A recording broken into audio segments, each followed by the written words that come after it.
Est-ce que vous avez parfois la sensation que vous attirez toute la charge énergétique, toute la charge négative qu'il peut y avoir dans un lieu, dans un espace quand vous entrez dans cet espace?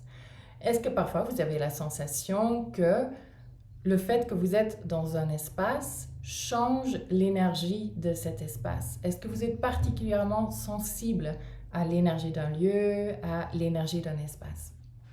Alors, vous êtes peut-être paratonnerre énergétique. C'est une fonction très spécifique. Qu'est-ce que cela veut dire être paratonnerre énergétique? Mais tout comme dans un orage c'est une accumulation d'énergie avec une charge électrique très grande qui, à un moment donné, a besoin de se décharger.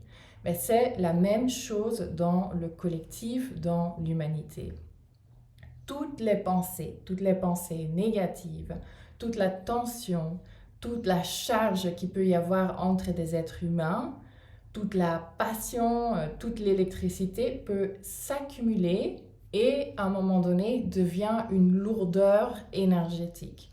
Cette densification, cette lourdeur énergétique a besoin de se décharger.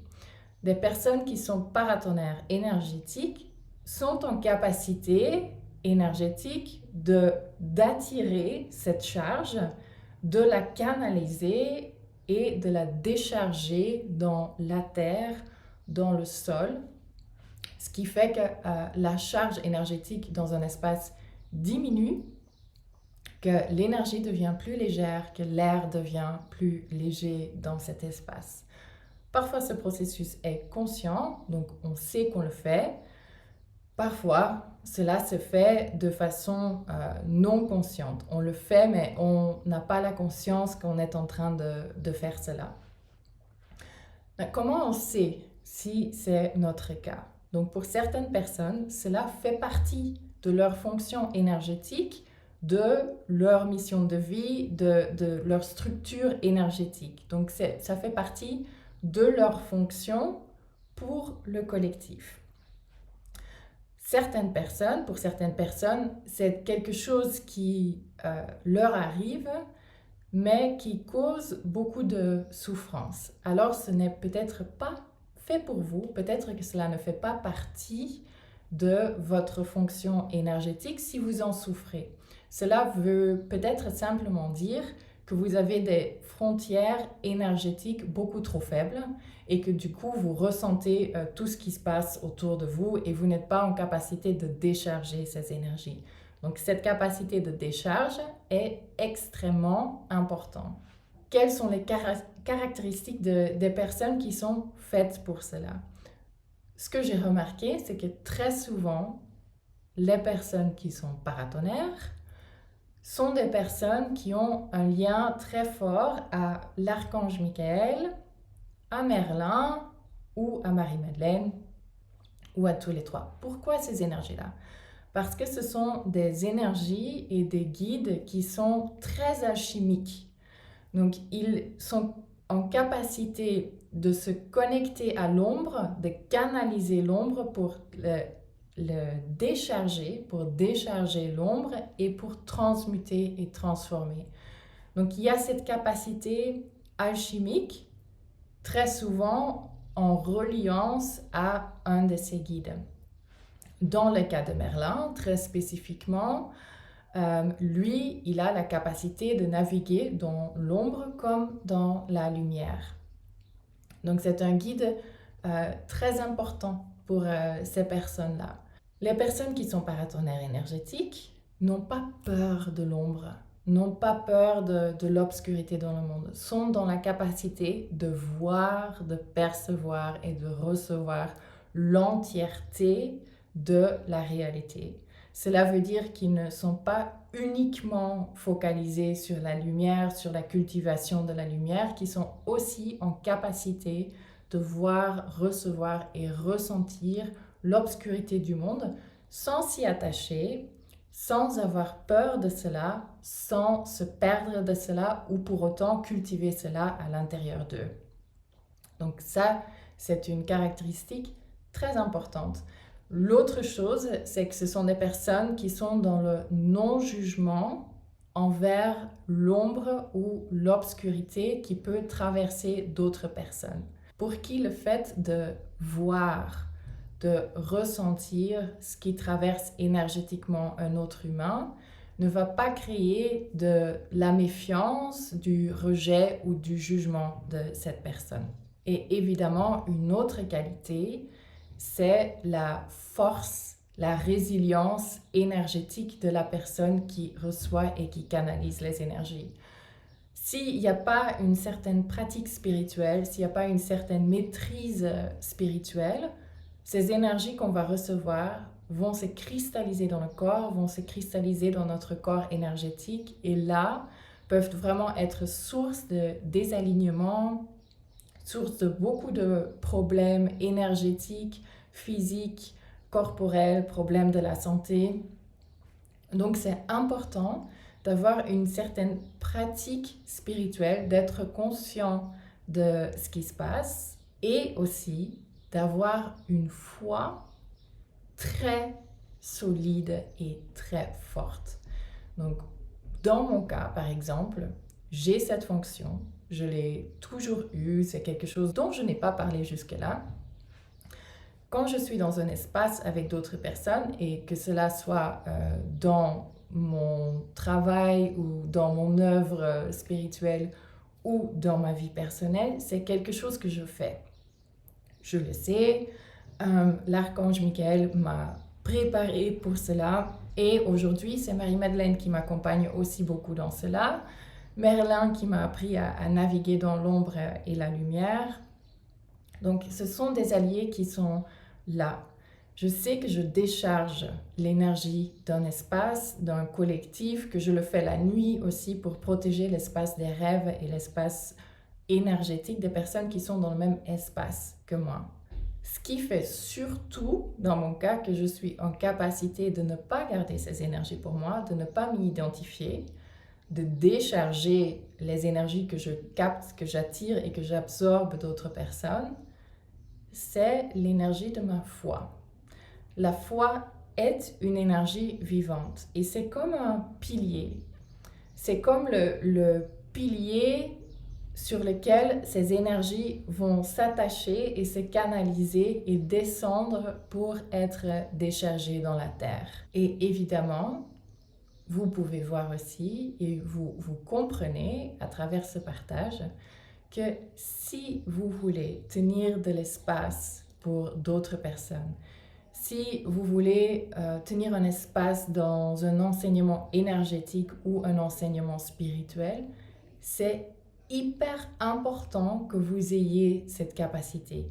Parce que quand vous créez un espace sacré, un espace énergétique où les gens vont venir pour vivre un processus de transformation, pour s'ouvrir spirituellement, pour évoluer, transmuter, il y a beaucoup de choses qui vont remonter à la surface. Il y a beaucoup de contradictions, d'ombres, d'énergies contraires qui vont aller monter dans cet espace, se libérer dans cet espace pour être allégé, pour être transformé, pour être vu.